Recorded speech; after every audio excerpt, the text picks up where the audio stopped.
सर्वप्रथम आप सभी लोगों को प्रणाम। हमारा रुद्रप्रयाग और चमोली जिला सड़क पर है, पूरा उत्तराखंड राज्य सड़क पर है। इस सभा में हम सबके नेतृत्वकर्ता आदरणीय मैठानी जी, यहाँ पर उपस्थित आदरणीय व्यापारी बंधु, कुछ दिन पहले उच्च न्यायालय द्वारा निर्णय पारित कर दिया गया कि अतिक्रमण हटाया जाए।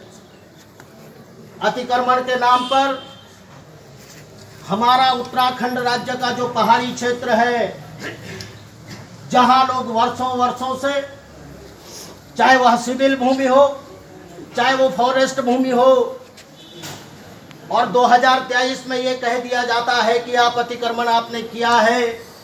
मैं पूछना चाहता हूं कि हम लोग जन्म जन्मांतर से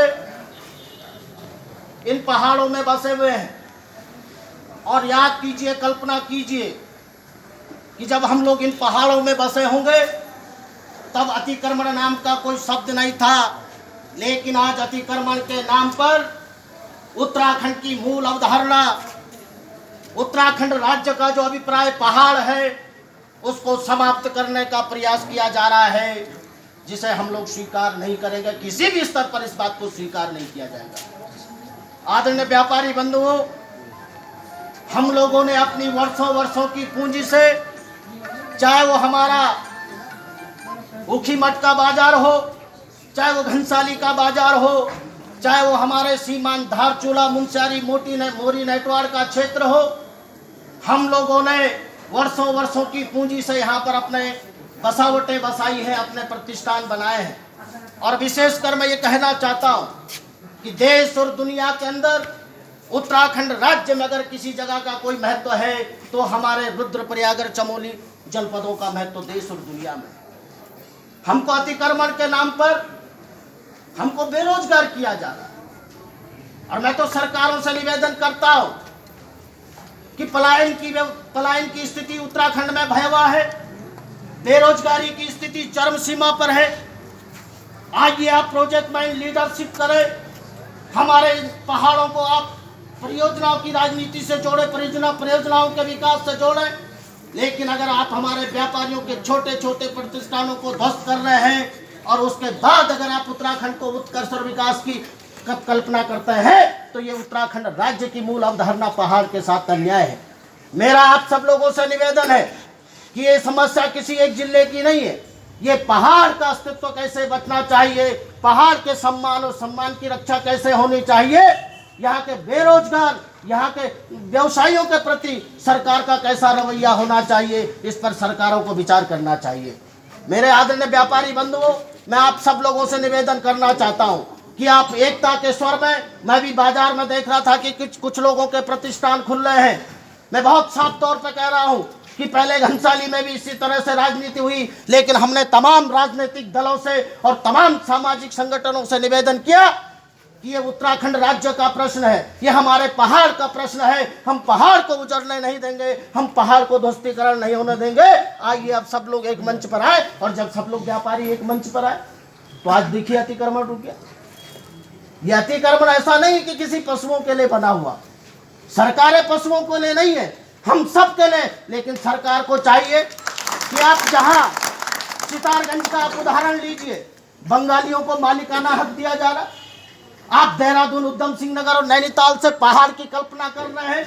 आपके मानक एक हैं, अतिक्रमण के नाम पर आपके मानक एक है। मैं सरकार से निवेदन करना चाहता हूं कि अगर उत्तराखंड राज्य का आपको मूल अस्तित्व चाहिए तो ये पहाड़ जिंदा रहना चाहिए, यहाँ का जनमानस जिंदा रहना चाहिए, यहाँ का व्यापारी जिंदा रहना चाहिए, तभी उत्तराखंड राज्य की हमको वास्तव में प्राप्ति होगी। और अगर आप इसी तरह उत्तराखंड के पहाड़ों को आप खत्म करते जाएंगे तो आने वाले समय में मैं उन तमाम नेताओं को कहना चाहता हूं कि आपको नेतागिरी के भी लाले पड़ जाएंगे जब इस तरह पहाड़ को उजाड़ने का काम कर दिया जाएगा और यहाँ के नेता इसकी सुरक्षा और अभिरक्षा नहीं करेंगे तो निश्चित तौर पर पहाड़ के राजनेताओं को भी राजनीति करने का अवसर नहीं मिलेगा। इसलिए मैं तमाम राजनेताओं से निवेदन करना चाहता हूँ, आह्वान करना चाहता हूँ कि आइए, अगर आपको भी अपना राजनीति, हमारे व्यापारी तो अपने अस्तित्व के लिए लड़ रहे हैं, यहाँ की जनता अपने अस्तित्व के लिए लड़ रही है, लेकिन अगर नेताओं को भी, उत्तराखंड के पहाड़ के नेताओं को अगर अपना अस्तित्व बनाए रखना है तो वो भी यहाँ के लिए लड़े, हमारे व्यापारियों के साथ, हमारे जनमानस के साथ खड़े हो। और इसी निवेदन के साथ मैं पुनः आह्वान करना चाहता हूँ कि हमारे तमाम व्यापारी बंधु एक साथ मिलकर हम इस लड़ाई को लड़े, और हम इस लड़ाई को अंतिम सीमा तक नहीं छोड़ेंगे, अंतिम सांस तक नहीं छोड़ेंगे। और एक दिन वो आएगा जब सरकार को पहाड़ के पहाड़ियों को, उत्तराखंड के पहाड़ियों को मालिकाना हक देना पड़ेगा। हम नहीं जानते हैं कि 200 वर्ष 2006 का अधिनियम क्या है, हम इस बात को नहीं जानते, क्योंकि हमें उस अनंत काल का भी पता नहीं है जब से हमारे पूर्वज पहाड़ों पर बसे हैं। और मैं ये भी कहना चाहता हूँ कि समूचा उत्तराखंड राज्य जो हमारा पहाड़ी क्षेत्र है, इसी में भूमि पर बसा हुआ है, ये राजस्व की भूमि पर और फॉरेस्ट की भूमि पर बसा है। अगर आप इसी तरह खाली करते रहेंगे तो आज आपने बाजार खाली किया है, कल हमारे दूर दराज जो सीमांत गांव है, जो बसावटें हैं, वो भी खाली होती रहेंगी, अस्तित्व समाप्त हो जाएगा उत्तराखंड राज्य का। मैं इस निवेदन के साथ अपनी बात को समाप्त करता हूँ कि प्रशासन पर भी इस पर हल्का रवैया अपनाएं, चाहे हमारे उप जिलाधिकारी हो, चाहे हमारे जिलाधिकारी हो, वो हम लोगों के बीच कहें। मैं मानता हूं कि हाई कोर्ट में आपको प्रगति देनी है कि भाई हमने इतना अतिक्रमण हटा दिया, और कहीं कहीं परिस्थिति यह है कि प्रशासन और लोक निर्माण विभाग के अधिकारी जहां 1 मीटर लेना था वहां 2 मीटर ले। हमने तो स्पष्ट तरीके से एसडीएम से भी पूछा अपने क्षेत्र में, पीडब्ल्यू जितना 8 विभागों का जो टास्क फोर्स बना है, हमने उनसे पूछा भाई तुम्हारे मानक है क्या, तुम्हारा नीति है क्या, हाई कोर्ट के निर्णय के आधार पर अगर आप इस कार्रवाई को कर रहे हैं तो हमको मानक दिखाई दे। और मैं सरकार से निवेदन करना चाहता हूँ कि अगर आज हमारे उत्तराखंड राज्य का अस्तित्व बनाए रखना चाहते हैं तो आप अध्यादेश लाइए, क्योंकि ये लोकतंत्र है, ये डेमोक्रेसी है, ना इसके ऊपर कोर्ट है, ना इसके ऊपर सरकार है। अगर सरकार वास्तव में हमारी हितैषी है, और मैं निवेदन करना चाहता हूँ लोकप्रिय मुख्यमंत्री आदरणीय पुष्कर सिंह धामी जी से कि वह इस समस्या के समाधान के लिए उत्तराखंड राज्य का अस्तित्व रहना चाहिए, हम रहे न रहे लेकिन ये उत्तराखंड अमर रहना चाहिए। लोकप्रिय मुख्यमंत्री आदरणीय पुष्कर सिंह धामी जी को अध्यादेश लाना चाहिए। इसी निवेदन के साथ हम सब लोग अपना ज्ञापन जिलाधिकारी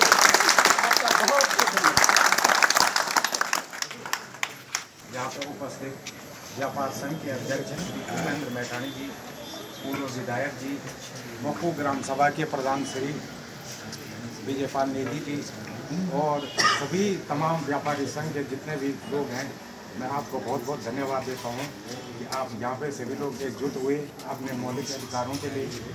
सबसे पहले हमारे क्षेत्र में जब हम छोटे थे तो हमको सबसे पहले यहाँ पे जो है रोजगार की एक बहुत बड़ी चुनौती थी। ये इसी क्षेत्र के लिए नहीं बल्कि सारे उत्तराखंड के लिए थी, लेकिन समय के हिसाब से आप लोगों ने इस ढंग से कार्य किया कि हमारे क्षेत्र में आज जो है टूरिज्म जो है बहुत ज़्यादा डाइवर्ट हुआ। ये व्यक्तिगत आप बधाई के पात्र हैं, आप लोगों ने संघर्ष किया, अपनी वेबसाइटों से जो है इस टूरिस्ट को डाइवर्ट किया। इसमें किसी भी आज तक किसी भी प्रकार से प्रशासनिक मदद, किसी भी प्रकार से शासन की मदद नहीं मिली। इसलिए मैं सर्वप्रथम आपको बधाई देता हूं कि आपने रोजगार सृजन किया। दूसरी बात, रोजगार सृजन होने के बाद हम कई दूसरी जगह नहीं गए, अपने हक हकूकों पर गए। आज जितने भी हमारे मौलिक अधिकार हैं, तुंगनाथ, ये चोपटा में, गोगल बिठा में, ये पौराणिक काल से ही हमारे अधिकार वन क्षेत्र के अंतर्गत आते हैं, और हमें जो है यहाँ पे रोजगार सृजन करने का भी यहीं पे अधिकार होता है। तो मैं सभी लोगों से आग्रह करता हूँ कि आप इस मुहिम में तब तक हमारे साथ बने रहे जब तक हम अपने मौलिक अधिकारों को, जैसे भूपेंद्र मैठाणी जी ने कहा, जब तक ये लागू नहीं होते हैं धरातल पे, तब तक हमारा ये संघर्ष रहेगा। और मैं आशा करता हूँ शासन से जो हमारे लॉ मेकर भेजे हैं विधानसभा में, संसद में, वो लोग आगे आकर के जनता की समस्याओं को सुने और इसको विधानसभा में रखे, अध्यादेश लाए, ताकि बेरोजगारी, ये जो अतिक्रमण के नाम पे जो ध्वस्तीकरण है, इस पर रोक लगे। और इस जो शांतिपूर्ण ढंग से चल रहा है यहाँ पर आंदोलन का प्रथम दिवस 5 सितंबर शिक्षक दिवस के शुभ अवसर पर घनसाली से पूर्व विधायक आदरणीय भीमलाल आर्य जी, हमारे साथ प्रधान उखाड़ा, सरपंच उखाड़ा, सरपंच मकू, मठाधीश जी, पूर्व सरपंच एवं समस्त जितने भी हमारे यहाँ पर व्यवसायी, तुंगनाथ घाटी के समस्त व्यवसायीगण हैं, मैं आप सभी का यहाँ पे हार्दिक धन्यवाद ज्ञापित करता हूँ कि वास्तव में अपनी एक बुलंद आवाज़ के साथ अपनी हक की लड़ाई के लिए हम यहाँ पर एक सबके राय पे यहाँ पे पहुँचे हैं।